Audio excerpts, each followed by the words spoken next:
मधुमन में निष्क्रमणं मधुमन में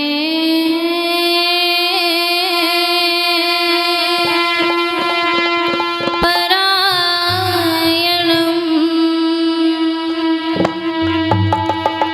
वाचा वदामि मधुमन्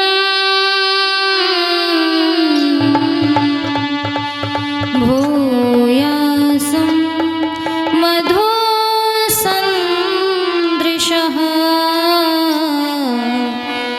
भूयासं मधुसन्दृशः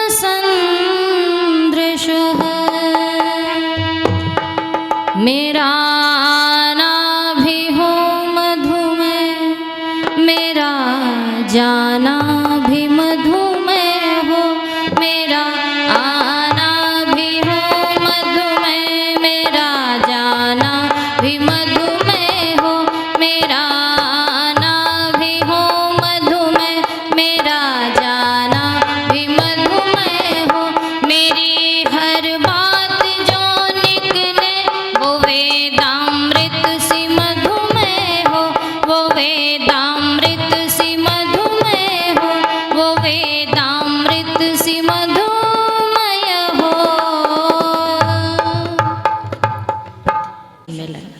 देखिए ऐसी सम्मेलनों को करने की आवश्यकता क्यों आन पड़ी, इसी विषय पे हमें चर्चा करना चाहिए। आइए, वैसे संख्या तो महिलाओं की कम है, बात आपकी होगी, लेकिन सुनने वाले आप ही कम हैं। कोई बात नहीं, क्योंकि स्त्री और पुरुष दोनों ही परिवार के पूरक होते हैं, सृष्टि के पूरक होते हैं। तो बात आपको सुनाई जाए या इनको सुनाई जाए, बात बस घर में बैठनी चाहिए, हमारे परिवारों में बैठनी चाहिए, ताकि फिर से ये भारत स्वर्ग बन जाए, हमारा परिवार स्वर्ग बन जाए। आइए एक छोटे से गीत के साथ अपने आप को मैं आपसे जोड़ूंगी।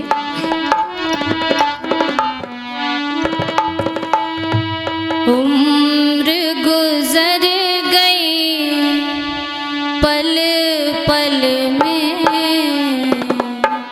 झूठ कपट और छल में उम्र गुजर गई पल पल में झूठ कपट और छल में उम्र गुजर गई पल पल में झूठ कपट और छल में।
दुनिया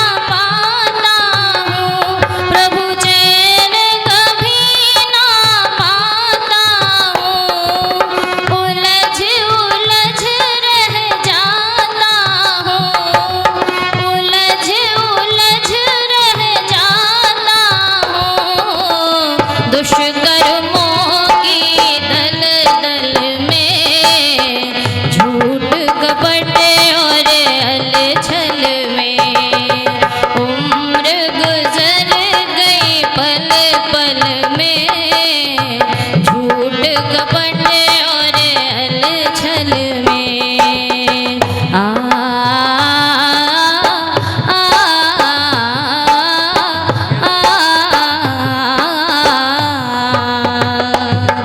बेमोल मैं उसको भूल गया, बेमोल मैं उसको भूल गया, नींद नशे में डूल गया, नींद नशे में डूल गया, सत्ता है जिसकी जल थल में, झूठ कपट और छल में, सत्ता है जिसकी जल थल में, झूठ कपट और छल में, उम्र गुजर गई पल पल में, झूठ कपट और छल में, झूठ कपट और छल में,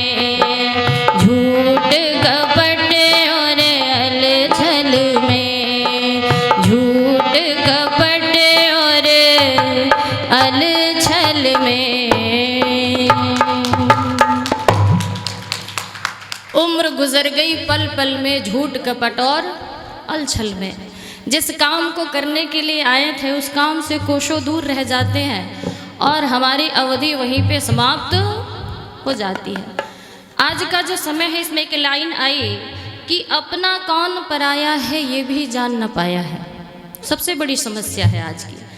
आज के जो हमारी संतानें हैं उन्हें ये नहीं पता है कि हमारा अपना कौन है और अपना पराया कौन है। बच्चे जो 75 वर्ष का व्यक्ति है ना, वो भी नहीं जानता कि हमारा अपना कौन है और पराया कौन है। लोग केवल अपनी दाल और रोटी के चक्कर में अपनों को छोड़ देते हैं, चाहे वो अपने सगे संबंधी हो, चाहे वो अपनी संस्कृति हो, चाहे वो अपनी भाषा हो, चाहे वो अपनी भूमि हो। आज हमने जाना नहीं कि हमारा अपना कौन है, और जब अपने पराये में भेद करना आपको नहीं आएगा तो निश्चित आपका पतन एक दिन हो जाएगा। लोग कहते हैं कि जो नारी है निर्माण करने की शक्ति है, और महर्षि दयानंद जी ने सबसे ज़्यादा काम अगर किया इस पूरे इतिहास को देखा जाए तो महर्षि जैसा अद्वितीय कार्य इस पूरे विश्व में किसी ने महिलाओं के लिए नहीं किया। और कैसे नहीं किया, तो जब आप कभी इतिहास को पढ़ के देखना और पन्नों को पलट के देखना, आपको पता चलेगा कि मध्यकाल के पश्चात की नारियों की स्थिति कैसी थी। मैं गुरुकुल में पढ़ रही थी, कक्षा 7वीं की छात्रा थी। हमें दिया गया कि आपको ये पता करना है कि मध्यकाल में नारियों का कैसा जीवन था, फिर अब कैसा है और पूर्व में कैसा था। जब इतिहास को पढ़ने की कोशिश की तो एक नज़ारा नारियों के जीवन का देखा, जिस नज़ारे को सुन के ही पढ़ के ही हमारे रोंगटे तक कांप उठे थे। कहते हैं महर्षि दयानंद का जब आना हुआ था इस संसार में, उस समय नारियों की जो दशा थी अत्यंत दयनीय थी। कैसी? तो दयनीय ऐसी थी कि नारी जन्म ले ले तो कहते थे जहाँ से आई है वापस वहीं चली जा। हरियाणा में विशेष होता था। आज से 10 वर्ष पूर्व भी ऐसी घटनाएं सुनने को मिल रही थी। अब शायद नहीं है, सरकार जागरूक हो गई है। कहा जाता था जहाँ से आई है वापस वहीं चली जा, और उससे भी बच जाए तो अनमेल विवाह की प्रथाएं थी, है ना, बेमेल विवाह की प्रथाएं थी। कहते थे 70 वर्ष का पुरुष है, 16 वर्ष की कन्या के साथ उसका विवाह कर दिया जाता था। बाल विवाह की प्रथाएं थी, जहाँ पे छोटे छोटे बच्चों का विवाह हो जाता था। एक माँ के गोद में 3 साल का पुत्र होता था और दूसरे पिता के गोद में 1.5 साल 2 साल की कन्या होती थी, और विवाह संस्कार संपन्न करा दिया जाता था। मुझे तो ये समझ में नहीं आता, जब वो फेरे होते होंगे तो वर कन्या के होते थे या वही समधी और समधिनों के होते होंगे। पर विचारना ये कैसी कैसी प्रथाएं थी। और कहते हैं उससे भी बच जाए बाल विवाह में, और आगे चल के अगर लड़के की मृत्यु हो जाए तो जलती चिता पे सती के नाम से बिठा दिया जाता था। सजा धजा के नारी को जलती चिता पे बिठाया जाता था। कभी महसूस करना, हमारी एक उंगली जल जाती है, कितना कष्ट होता है, कितना दर्द होता है। एक माँ और पिता के सामने जब एक कन्या को जलती चिता पे बिठाया जाता होगा, इसलिए उस माँ का हृदय कहता होगा कि जहाँ से आई है वापस वहीं चले जा। और उससे भी बच जाए तो लोगों ने प्रोपगंडा रच रखा था, स्त्री शूद्रो न धियताम। इन स्त्रियों को, शूद्रों को वेद आदि सत्य शास्त्रों को पढ़ने तो छोड़ो, सुनने का भी अधिकार नहीं था। सभाओं में अगर सुन लिया जाए तो ऐसा दंड कि कांच पिघला के कान में डाल दिया जाता था, फिर दूसरे की हिम्मत ना आए, क्योंकि जानते थे अगर स्त्री अपनी शक्ति को पहचान गई तो इस विश्व का उत्थान करने से कोई उसे रोक नहीं सकता। और आज देखे हर क्षेत्र में नारियां अपने कार्य को बखूबी निभा रही हैं। महर्षि दयानंद की एक ही इच्छा थी कि नारियां देश की जाग जाएं, अगर युग स्वयं ही बदलता चला जाएगा। शक्तियां जागरण गीत गाएं, अगर दंभ का दम निकलता चला जाएगा। ऐसे समय में महर्षि दयानंद का आगमन हुआ और उन्होंने कहा ये कोई अबला नहीं है, उन्होंने कहा ये तो जगदम्बा है, जगदात्री है। और महर्षि दयानंद ने वेद मंत्रों को वहाँ उद्धृत किया और कहते हैं साम्राज्य स्वसुरे भव, साम्राज्य स्वस्रवा भव, ननांदरी साम्राज्य भव, साम्राज्य अधिदेव ऋषु। का ये तो साम्राज्य है। और रोज हम जब मंत्र पाठ करते हैं यज्ञ में, और आज भी मैंने देखा अंतिम मंत्र, राष्ट्रीय मंत्र की आहुति दी जा रही थी, और क्या था, आ ब्रह्मण ब्राह्मणो ब्रह्मवर्चसी जायता। इस मंत्र को जब आप भावार्थ को पढ़ते हैं तो एक लाइन आती है कि आधार राष्ट्र की हो। सुनते हैं आप सभी, नारी सुभग सदा ही का राष्ट्र का आधार